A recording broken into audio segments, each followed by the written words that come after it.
Hello, everyone. Hi.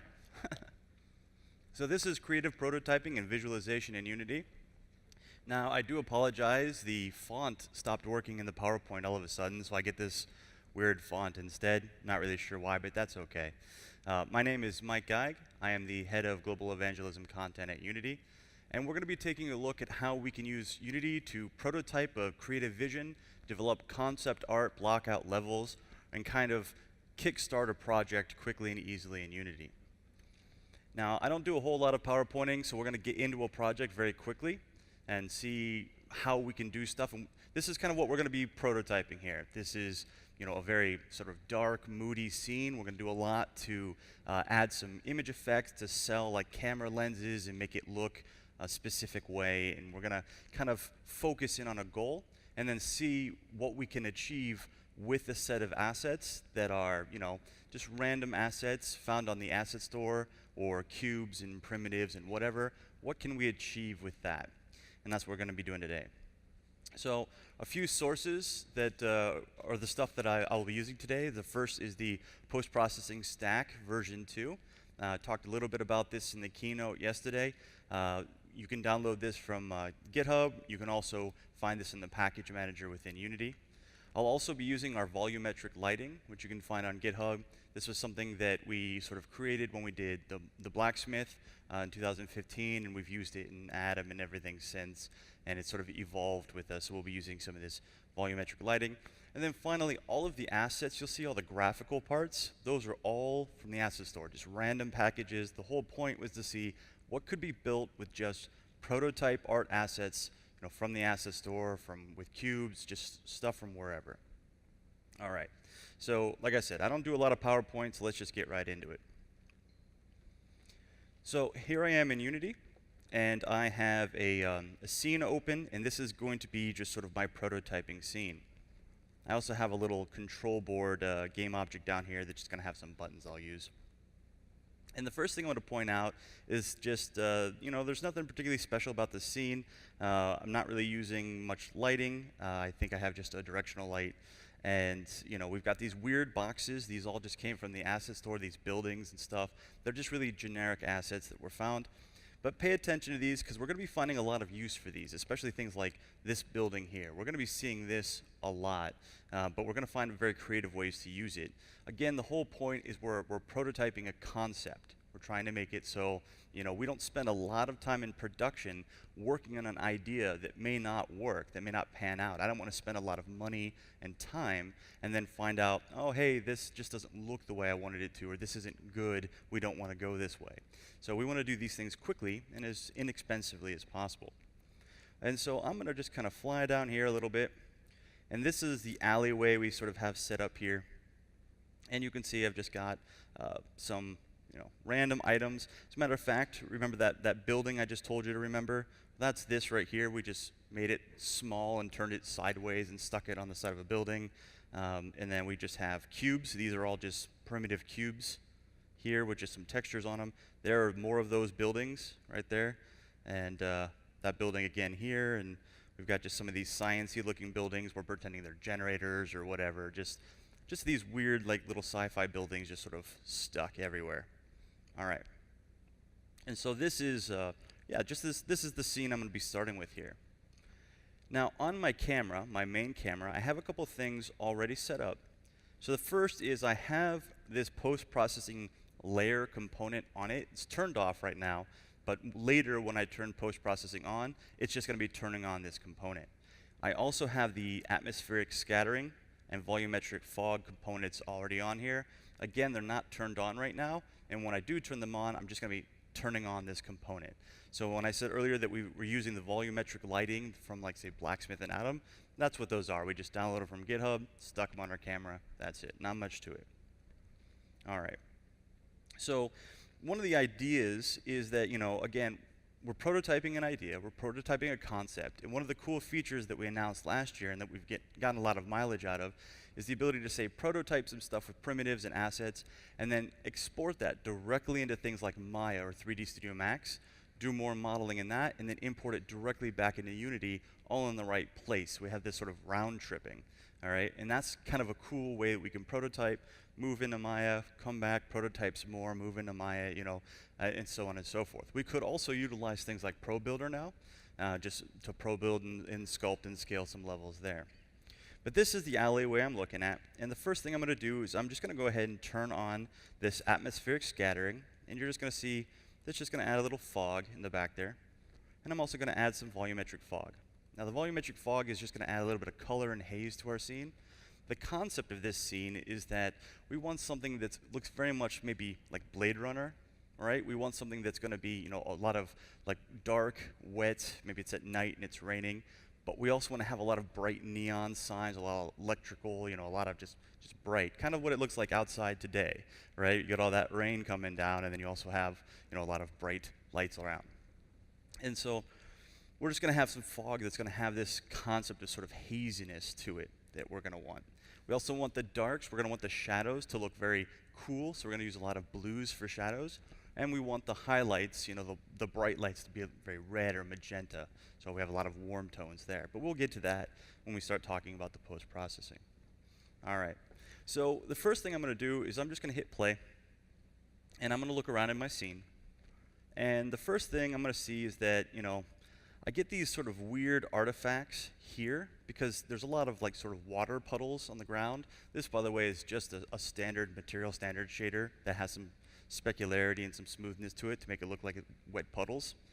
And I have these like little dots for lights, and that doesn't look very good, right? I want to smooth this out. I want it to look a little bit better. And so I'm going to turn on my post-processing. Now, when I turn my post-processing on, all that's doing is turning on my post-processing volume on the camera here. All right, so that's just this component. You just add a component post-processing layer. And on that, I'm using some temporal anti-aliasing. So that's just already on there. I have a few different types of anti-aliasing I can choose, or I could just say, I don't want any anti-aliasing, but I'll use temporal. And so now I'll hit play again, and we'll see that those dots are actually quite smoothed out. All right, so we get this anti-aliasing, and now the water looks much better. And that's good. We don't really want a lot of those pinpoint little pixel like reflections and stuff. They don't look very good, so we want to smooth that all out. And so we're doing that there with this temporal anti-aliasing.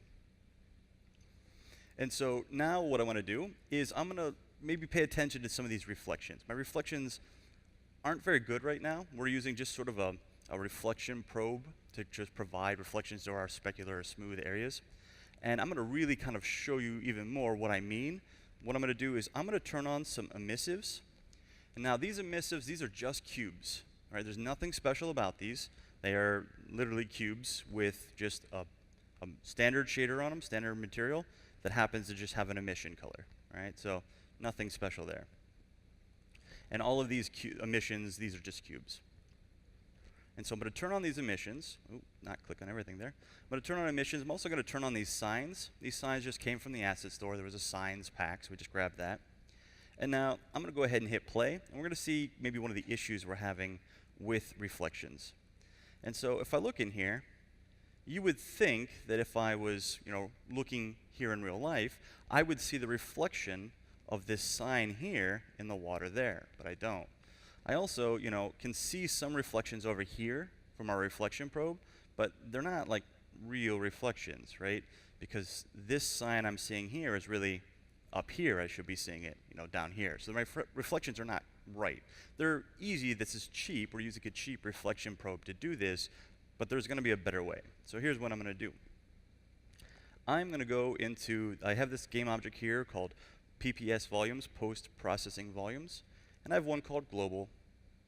And on here, I have a post-process volume that doesn't have anything on it. It's just an empty volume right now. It's not doing anything. Turning it on and off won't matter. And I'm just going to create a new post-processing profile.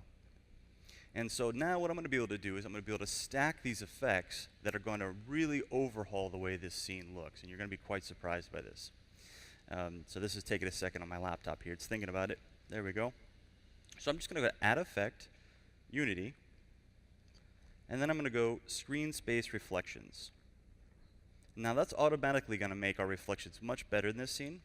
However, we're going to add some extra features to make it even better. So you can see it's kind of dull. It flickers a little bit. It's not super good right now. And so I'm just going to come over here, and instead of like this medium settings, I'm actually going to go up to like overkill, like way past ultra, we're going to overkill. So we'll do that. And so now, we'll see that these are going to be much, much better. So I'll hit play again. And I'll go back into my free cam, and now I'm going to see my reflections are exactly where I want them to be. All right, I can see, like, again, I can see that sign right there. And so I'm just going to have much better reflections, which is very important when I have water all over the floor. My reflections need to be correct. And you're going to see that even more so here very shortly when I add a bunch of more stuff to this scene. But already, we've got a scene that's, looking better.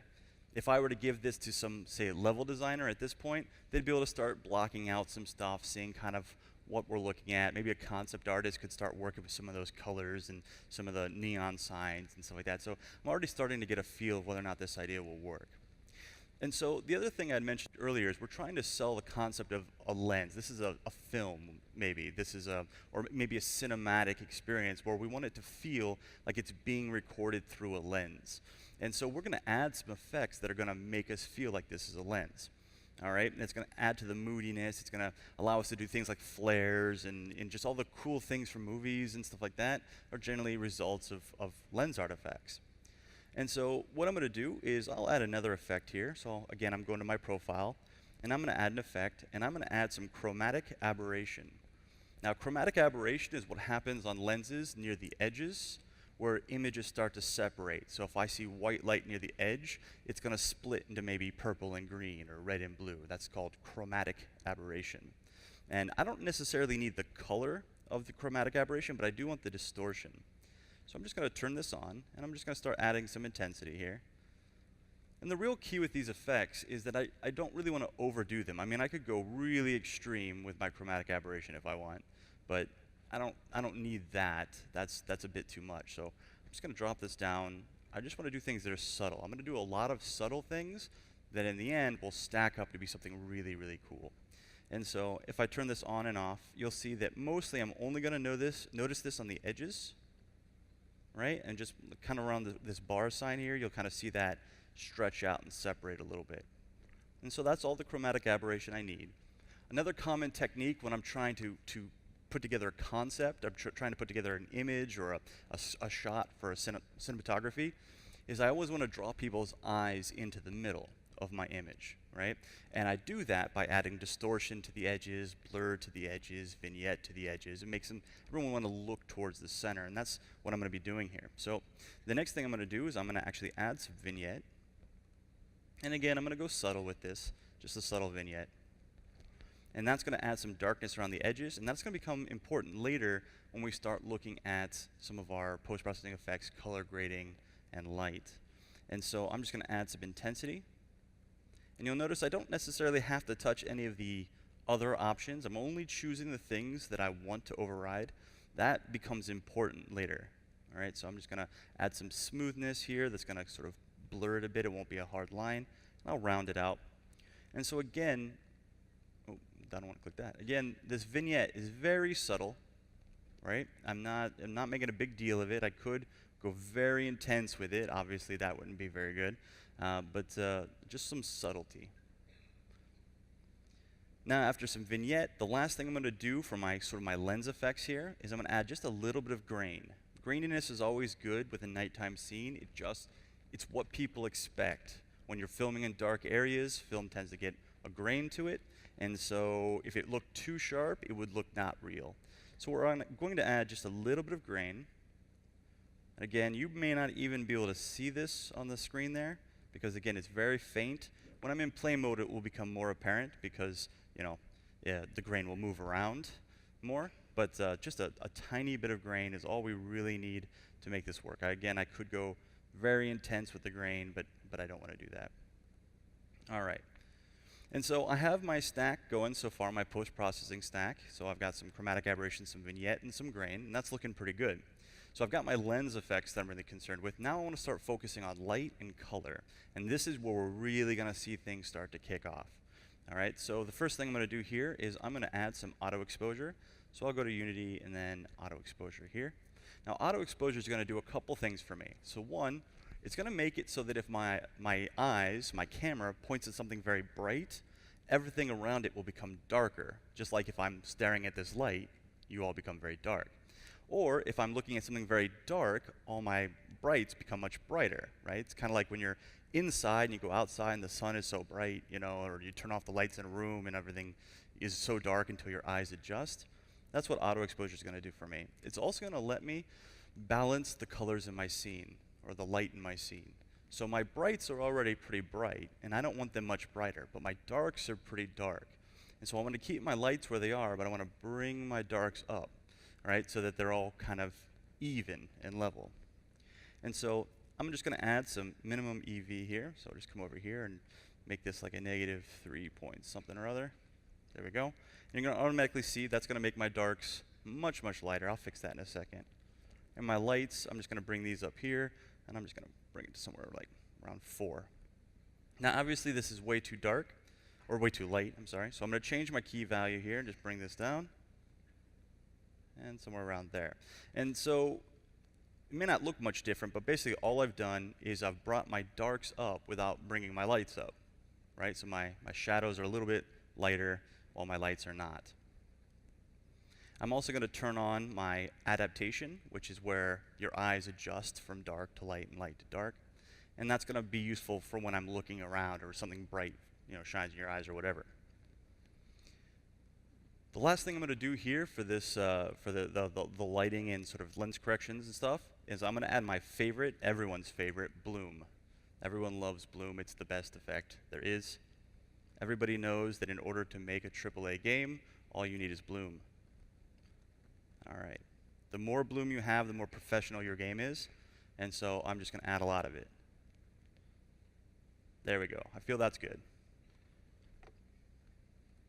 That'd be kind of a fun concept for a game. Not really, though. I'm going to bring this down. Obviously, I'm not going to do something that intense. But I am going to add some bloom, and I'm going to add some diffusion here, just like this. And so all I'm really doing is I'm just accentuating the light and the fog. Right? The bloom really makes the fog stand out, really makes the light stand out. And again, I want the scene to look very hazy, and so that's what I'm going to do, just like that. All right. So we've got our light correction, we've got our blooms and stuff like that. Now, the most important part, the thing that's going to make this really become its own scene, its own concept, is we're going to color grade. And color grading is absolutely crucial pretty much in any scene, any game, anything. Anytime you're doing light map baking, anytime you're doing, you know, extreme colors, or you're going for realism, or you're trying to sell a mood, you need to tone map or color grade. All right, so we're just going to influence the colors of our scene, and you're going to be quite surprised at the results of this.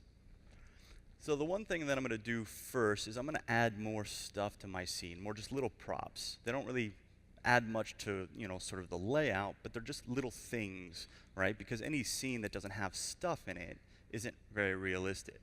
The one thing I always note about science fiction movies when they go onto an alien base or an alien spaceship is, where's all the stuff? There's no things, right? There's, you know, it really takes away from the realism. And so I'm going to go ahead and turn on some props. And so that seems to be a pretty big shift there, but it's really just some game objects, like we have some catwalk stuff there. We've got this like maybe spaceship thing here that's got, you know, some cabling and stuff on it. And, you know, again, it's all really just about reusing stuff. All right, so like we have this ship here. It's got some cables on the underside. If I look over here, you know, we've got now maybe these dragon things, and these are actually just pushed directly into the wall, just clipped right through. And you have this ceiling here, but what you'll note is this ceiling is actually just that spaceship again, upside down. All right, and so all this stuff is really just being reused. We've got that spaceship there. We have this spaceship again over here, upside down. We've got it in a wall somewhere. This is just like a naval buoy or beacon here, and then we have it again over here just upside down and much smaller. And yeah, so a lot of these things are just reused, like this little yellow container here. We got another one here, and we got one over here. And so yeah, so it's not a lot of items. It's really just a few items used many, many times. And that adds to the whole sort of depth of the scene, just gives us some stuff. So now that I have some stuff, which is important. The stuff is important because one of the key focal points in this scene is this ship right here and the color, the light, hitting it. It's hard to tell if something is a light by itself, right? It could just be, emissive, it could just be bright, it could just be neon in color or whatever. You don't really know something's a light until something else gets the color of it and you think, oh, it's emitting light. Every time we see a light, we actually see something else being hit by that light, and that tells us, it's a light. And so this vehicle being here is important. These things here, this buoy or this trash can thing here, catching that light is important. It lets us know. All right, so these props are important, and we're really going to enhance that. We're going to enhance the quality of that light. And it's really going to make the scene look much more realistic. All right, and so I'm just going to go back to my post-processing profile here, and now I'm going to add another effect. I'm going to go to color grading. And now color grading is going to do a large amount of the work in my scene. So the first thing I'm going to do is where it says tone mapping, right now we're in this mode none. I could choose something like neutral, which is really just going to take all the contrast away and flatten my scene out. I could do like a custom where I get all of these weird sliders. I don't know what any of these things mean. Toe strength and toe length. I have no idea what that means. But I'm actually going to go to a common profile that's used in film called ACES or Filmic. And when I do that, my scene is automatically going to just now take on a much more rich feel. Right? My darks are going to get dark again, but so are my lights, and I'm going to have a lot of contrast and already some richness of color. All right? That's just how the Filmic or ACES profile works.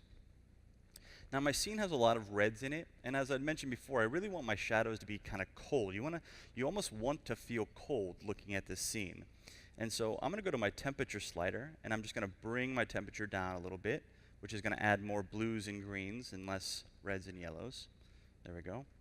And I'm going to go to my post-processing exposure, and now my shadows maybe are a little too dark, and so I'm just going to bring this up just a tiny bit, maybe to 0.8, something like that. There we go. So now we have just some brightness. And again, because of the vignetting we had before, again, the bright is near the center, which draws your eyes in, and which is what we're trying to do. We're trying to draw your eyes in. And now I'm going to go down here. I'm going to add a little bit of contrast. So previously I added auto exposure to keep my brights where they were and bring my darks up. And I'm going to use contrast to push both away from each other. And so I'm just going to apply a little bit here. I'm going to maybe do a value of 14. Again, just adds a little punchiness to a scene. Contrast is always a good thing. And now finally, I'm going to go ahead and I'm going to add, through my trackballs here, we have lift, gamma, and gain. And you can think of these as shadows, midtones, and highlights. And so for my shadows, I'm going to pull into the blue a little bit. Just give us some blue shadows. You can see that really enhances around here. And then for my gamma, my midtones, I'm going to go maybe a little blue-purple. We can see there. And then for my gains, I'll brighten these up a little bit and maybe go like a yellow-red, just like that. There we go. So add some red to our highlights from the neon sign, some blue and purple, and a little bit more blue to our shadows. So this is what the scene looks like now. And I'm going to go ahead and turn the color grading back off, and you're going to be surprised at just how different this scene looks after just a few tweaks here. So without color grading, the scene looks like this. All right?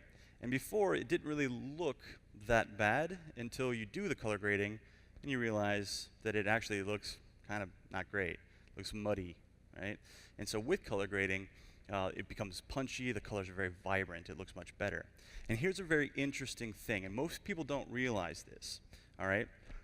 When I have no color grading and I'm looking at this scene, I have this light here, but the light doesn't really look right, all right? It's strange, can't quite tell why, but it's just not quite right. And the reason is the block, the emissive itself, the light itself, is the same color as the light that's coming off of it. Seems reasonable. That seems like what should happen, but it's not, right? The light should be much brighter, a lighter color than the light coming off of it, all right? If you don't believe me, think about Star Wars. Luke's lightsaber, it's blue, right? No, it's white. the light coming off of it is blue, but every lightsaber is white. Yeah, and that's how it works, right? Yeah, most people don't, yeah. So if I turn on color grading, you'll notice how much brighter the light is than the light coming off of it. And that is key to noticing when something is a light. This is just a purple block. If it's brighter than the light, now, oh, it's a light. It's bright. It's emitting color. I see. That's important for lights. That's just a property that people don't really notice, and that's something that without color grading, it would be really hard to do. Because if I just changed the color of this block, of this emissive, the light color would just change as well, and again, they would match. And all of a sudden you think, why can't I get my lights to look right? Why does my scene look weird or dull? It's because you need color grading. You just turn that on, and there we go. That might be a bit too dark there. I could go more with, the post-processing, post-exposure EVs, but no, that's good. I'm going to leave that where it is. All right, so that's all our color grading stuff. Another thing we can do, again, we're trying to sell that this is raining, it's at night, and we have little particles that play off the ground. And if I hit play, you'll see this. We have these little particles here on the ground. And if I go to my scene view, you can see it. These are little particle effects, just showing us a splash, right? Seems pretty reasonable. However, I really want rain to be coming down. I want it to be raining. And there's a bunch of ways I could try to do this. One of the most common ways is through particles, just dropping particles and down. But that's very expensive. Having enough particles falling is a very, very expensive thing. Not only that, but then what happens if particles like clip through materials, and what happens if I look past the particles and see it's not raining somewhere else. So particles for rain is not a very efficient way to go about it. But one of the cool things about the post-processing effects stack is you can actually, add your own quite easily. And so I have a custom one here that was made by our demo team called Da Rain. And if I turn this on, what we're going to see is that we're going to actually achieve the look of rain, very high quality rain, just using a post-processing effect. It's just going to be a shader applied to the camera. And now we don't have any issues of having too many particles or not enough, or the particles looking weird. Instead, we just have this really cool looking rain that we only see in the lights and not in the darks, as rain is. You won't see it in shadows, you only see it in lights. It's very realistic, and I'm not using any particles. It's much more efficient. I can't accidentally walk outside of it. I don't have to worry about collisions and things like that. They're just going to work, right? The coolest part is how you can't really see it. Oh, by the way, that's the auto exposure light adaptation. Notice how bright this is, and when I look at the light, it gets dark. That's a pretty cool little subtle effect there too. But we see the light in the haze or the rain in the haze and stuff like that, which is what we want. So it's a very cool effect there. All right. So at this point, I've added some stuff. I've added just some color correction. And again, if this was a prototyping scenario, if I was maybe a creative director or a level designer or whatever, again, the concept artist can say, okay, these colors, let's go work with these colors. We like these colors. Or level designers can start playing around with those neons. Or people can start using this to produce actual assets. We have all these props that I got from the asset store, and if we liked them, if we liked the looks of them, we could have our artists go and begin modeling real production art, right? Instead of just the stuff I found, we can start producing real game assets. So my whole team now can kick off and start working and really doing stuff, with just a little bit of time, a few tweaks, making this stuff work. It's really not super difficult. Now, I'm going to go ahead and add just a little bit of a cinematic now. So at this point, like I said, my concepting stuff is kind of in place. Now I want to start focusing on maybe storyline or narrative, or, okay, this is a scene, but what's it about? Who are my characters? What am I trying to do? And so I'm going to use some timeline for this. I'm going to go down to my timeline track here. And I've got a timeline track already set up. And what's on here really is just things like you can see that spotlight in the background, and there's a little drone that'll fly by there, and a spaceship at some point will fly by, and whatever. So these animations were just set up ahead of time, and they were actually animated just by me by hand, like this light flying around. That's just an animation I made in Unity, where it's just a series of 4 where it just pops around like that. And they were just added to timeline, and we have Chiro from Unity is giving a great talk on timeline tomorrow, so if that concept of timeline for prototyping intrigues you, definitely go check that out. He was a great talk. And so what I'm going to do is I'm just going to drop my main camera down here onto, whoops, no I'm not. I'm going to re-grab my timeline window, and this time I'm going to lock it so that doesn't happen. Now I'm going to drag my main camera down here. And so what we'll see is now the camera will synchronize, and there's just this little camera movement part. That's part of the scene. Okay. Now one of the things that I'm going to notice is as I get like here, these cables are very close to me, and that's distracting. I don't really want to see those cables. In fact, I don't really want to see much of the foreground at all. Again, I want to pull people's eyes into the center. And so what I'm going to do is I'm going to add another effect to my post-processing profile here. I'm going to add some depth of field. And depth of field is going to simulate a type of lens, right, where I'm just going to use a pretty wide aperture, open aperture, and a specific focal distance. So my focal distance, I'm going to set this to say like maybe 20. I'll actually just change it here. And I'm going to set my aperture. Right now it's 5.6, but I'm going to bring that way down. I'm going to do something like 0.9, my focal, or my aperture. There we go. And then for my focal length, I'll set this to say something like 40.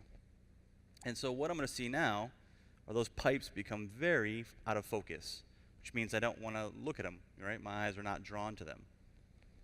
I'm also going to set my max blur size here. I'll do like very large on that, so they become very blurry. And there we go. A cool side effect of using post-processing depth of field like this is I could use a script to say make this dynamic. Let me give you an example of that. I have a script on my main camera specifically set up to do that. It's going to notice if I have a depth of field effect, and if I do, it's going to make it dynamic. And so let me turn my free cam on here. And what you'll see is as I look on something, everything else becomes very out of focus. Which again, while I'm doing concepting, becomes very cool for setting up concept shots. Right?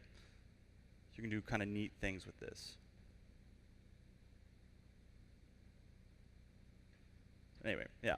So there's just other things that you can do to set up, and I don't know, maybe I'm concepting a light. I don't know, whatever. So yeah. Depth of field gives us that kind of cool effect. And again, now these cables aren't really a problem anymore, right? They're very blurry.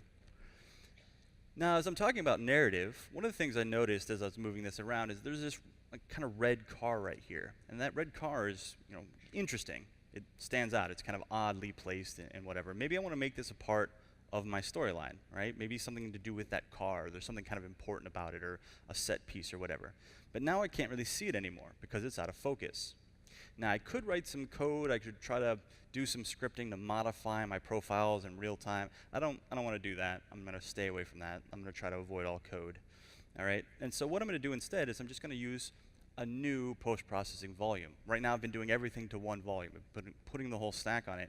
But now, I'm going to select a different game object here, just called my depth of field game object. Again, has a post-process volume on it that is currently blank, nothing on there. So I'll just hit new to create a new one. And now what I'm going to do is I'm going to apply some different post-processing settings.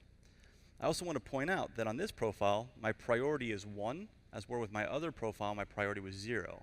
That means that whatever I put on this profile overwrites the other profile. So if I change some settings, this one will take priority. And so I'm going to add some depth of field to this.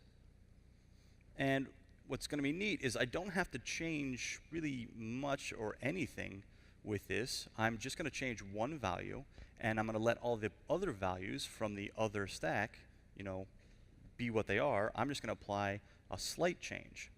And so I'm going to move to where I can really see the car, like right there.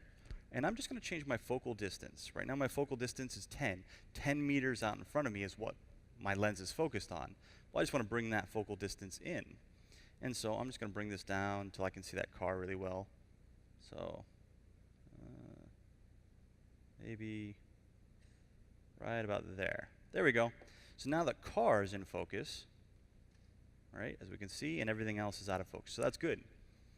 The problem now, however, is that I can't see anything else. All right, again, I could write some code to try to change these values, but I don't want to do that.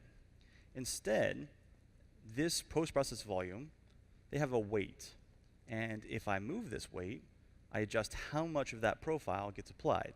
0 means it doesn't get applied, 1 means 100%. Now, on my timeline here, you'll notice I have a track. There's nothing on it right now. And if I click this, you can see, hey, it's looking for something with a post-process volume weight. And here it goes from 0, spikes up, and then back down. Again, I can just move these keyframes around, just click and drag and whatever. And so if I drag this depth of field post-process volume onto there, what we can see now, and let me bring this back down, is that as my camera, and I'll just hit play so we can see it, as my camera moves down and looks at that car, my focus will shift to the car. There we go. And then when it looks away, my focus will shift back. There we go. All right, again, I'm maybe kind of constructing a little bit of a storyline here. Maybe that red car's important. Maybe a main character lost a toy or something that was meaningful to them, or who knows, right? But I can pick scene elements and just easily prototype some of these things out. It automatically already just adds a bit of a feel, a depth of storyline. Something else is going on here that's important. It adds intrigue to my level. And again, just very quickly, very easily. All right. And so now what I'm going to do is I'm going to start playing around a little bit more with some of my possibilities, but to kind of put a final touch to this storyline here, what's happening, I'm going to turn on some people. Now these people, again, came from the asset store. These are very generic animations. They're just people moving around in this street. You would think a city street like this, there should be people on it. So I'll turn them on. And so now, as I just move my timeline, you'll just see people walking around. All of these people are just set up right here under this character movements, where you can just see we have a bunch of movements set up here, and we've got another one that all it is just sequences of people walking around. Just lots and lots of people walking around. It's all the same animation, just a walking animation applied to all of them. But again, it adds sort of an element of story. Lets us know that there are other people here in this scene. They're walking around, they're doing their own thing, it's raining, and you can highlight certain elements like, I happen to notice this guy just standing here smoking a cigarette, holding, that thing, whatever it is. Maybe that's important, maybe he's selling something, who knows. Other people over here just having a conversation, this guy just holding a glow stick, he's going to a dance party. It's really hard to say. All right, so they just add a bit, to this sort of storyline that's happening. So the last thing that I want to do with this particular scene is, I had mentioned before that I'm trying to sell this as a fairly realistic sort of, again, like a Blade Runner style thing. And what most people know about movies, new movies coming out nowadays, is that lens flares are everywhere, right? If you've seen any of the new Star Trek films, lens flares are everywhere. And I have a part in my scene where I've got some bloom, some stuff's happening, but it's dark, it's raining, right? It's nighttime, and yet, when this spotlight shines on my camera, nothing happens. Well, my lens should flare up. This is a perfect opportunity for lens flare. People love lens flare, right? It's like their favorite thing ever. And so now I want to add some. But I have to be careful. I can't add lens flare all the time, and so I'm going to do something special here that's not going to involve animation or scripting. It's actually just part of post-processing, actually something that I talked about last night during the keynote. And so I'm going to go over here. I have this searchlight game object, which, by the way, when we're talking about just reusing stuff, this searchlight is really just one of those drones that are flying around that I just sort of stuck in a wall. So everything is just, again, reused. But I'm going to go to this searchlight here, and then it's going to have this cone collider on it, and it has a post-process volume. So I'm just going to go ahead and check that post-process volume, turn that on. And I'm going to add a new post-processing profile here. And I'm going to add a bunch of lens flare stuff to this light. And we're going to see how we're going to make this sort of work for us. All right. And so there we go. We've got our post-processing volume, our profile. And so I'm going to add, first I'm going to add some color grading. I'm not going to do a lot with color grading, though, because most of my color grading is already set up exactly how I want it. But when a lens, like when a light flares into a lens, first off, everything brightens up and desaturates a little bit. So I'm going to go to my post-process exposure EVs. Before I was at like 0.8. Now I'm just going to bring that up a little bit higher. So now it's going to be brighter than before. So just a little bit brighter because the light's shining on it. I am also going to go to my saturation, and I'm going to desaturate it a little bit because the color is going to get bleached out by all this bright light pouring into a lens.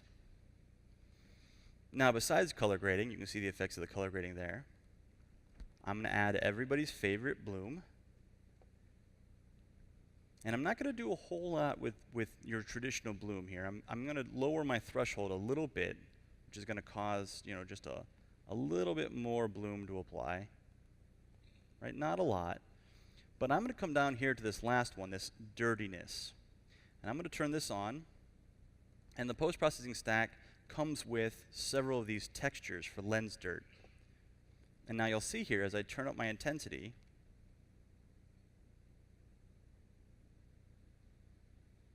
I'm going to see every little water droplet that's on that lens. So there we go. There's your lens flare. All right? So again, that does a lot for selling the effect. But now again, I don't want this to be like this all the time. All right? That's a problem. We don't want that. And so instead of just keeping this as a volume like I've been doing so far, where it's a global volume, I don't want this to be global. I'm going to uncheck that. It's no longer a global volume. And in my scene, what you're going to see is now I'm going to have this sort of giant cone appearing when I click on this. Or it won't because, oh, there we go. Turn this mesh collider on. There we go. So now I have this cone mesh collider on here, and it's kind of weird green. And that weird green is because the post-processing volume is going to use this cone to determine when the camera is inside of it. And when the camera is inside of it, it's going to apply its effects. So by saying this is not global, just unchecking that, and by enabling my mesh collider, what we're going to see is that when the light hits the camera, it's going to flare. When the camera enters that collider, we get that. The other problem I have with this, though, is that the lighting is instant. Boom, it's on, and then boom, it's off. Right? That's not really good. And so I'm going to go ahead and change this. I'm going to give this some blend distance. My profile blend distance right now is 0. I'm going to make this like 0.7, so 70% of that collider. And so what we're going to see now is it's going to fade in and then fade back out, just like we'd expect it to. There we go. So at this point, I pretty much have what I want to do with this scene. I've concepted it out. I've added a level of realism to it. Maybe the artists want to test some different flare types, maybe some different types of lens dirt, maybe different shapes or whatever. And I kind of have a playground now. And with this playground, I can continue to concept out, continue to try new things. And so then the last thing I want to talk about here, and then we'll talk about questions, is I'm going to see what can we do with this scene now. So we've concepted this out. The rest of my production team, they're looking at it. They're deciding, do we like this? Do we not like this? Do we want to invest on this? Do we want to go ahead and turn this into a product? But now I can get maybe cinematographers in here or people that maybe, again, want to continue working on the feel, the storyline, that sort of thing. And so what I'm going to do is I'm just going to open up a different scene here. So I'll save this one, and then I'll pop over to another scene. It's the exact same scene, but we just have a few more assets in it. And so let me hop over here. And what we're going to see is that we can basically use CineMachine, right, which is our new camera tech, CineMachine to set up, compose a lot of different shots to really make these look and feel like, slightly different things. So I'm going to go to my timeline here. Oh, I never changed scenes. Change scenes. There we go. I'm going to go to my timeline here. Grab my cinematics timeline. And I've got two styles. So the first one here is this moody style, and then this other one here is called dark energy. And so with moody style, I'm going to go ahead and just hit maximize on play, and I'm going to hit play. And so this is the same scene we were looking at, but someone was just composing, testing out some different shots to see, like, what can be done with this. There's also music to it, but whatever. It's just kind of background music or whatever. So there you have that effect where we're looking at the car, and now maybe we're following one of these people who's walking around in the rain. And the whole idea is we're just really kind of focusing on this sort of dark, kind of nighttime, weird place. We don't really know what's going on or whatever. You can see we use like a follow cam and just focusing on different elements of this scene. And there's the dude smoking with the weird orb thing in his hand. And maybe this is going to be an important character or whatever that we're going to use a stand-in for.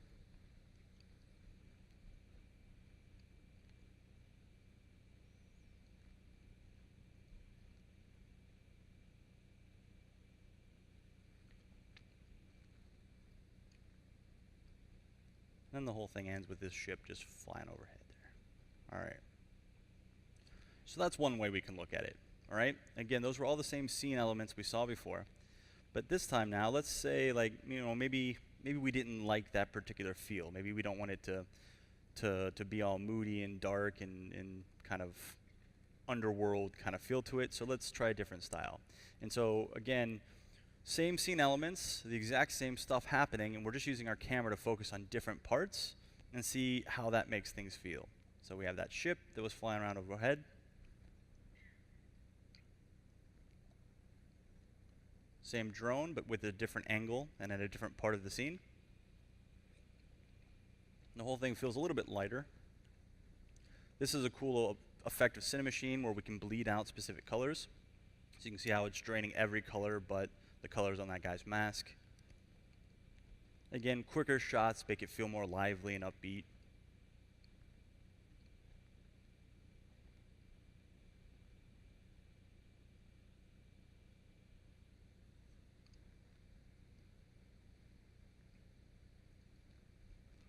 So it's a completely different sort of feel to the whole thing, even though we haven't, at this point, changed any parts of our scene. So it's a pretty cool shift, pretty cool to see what we can achieve with just one extra camera work. And so I'm going to go back to the scene we were just working on. And again, I'm going to just sort of step back and see, you know, where we came from and where we ended up. So here's my timeline I've got here. Just lock that. And click on my control board, game object here. So, you know, without people, without props, without signs, emissives, without post-processing, fog, scattering, you know, this is what this scene looked like. And if I wanted to take it a step further and say, you know, just without even scene light to help, you know, where we're doing our prototyping stuff, let me get rid of that clutter there. So we start with this scene, this, you know, buildings and props and whatever. And from that, we come down into here, which is where everything is set up. We had some basic lighting, and then, you know, we add atmospheric scattering, fog, post-processing, emissions, signs, props, and people. And from that, we get this whole scene. All right.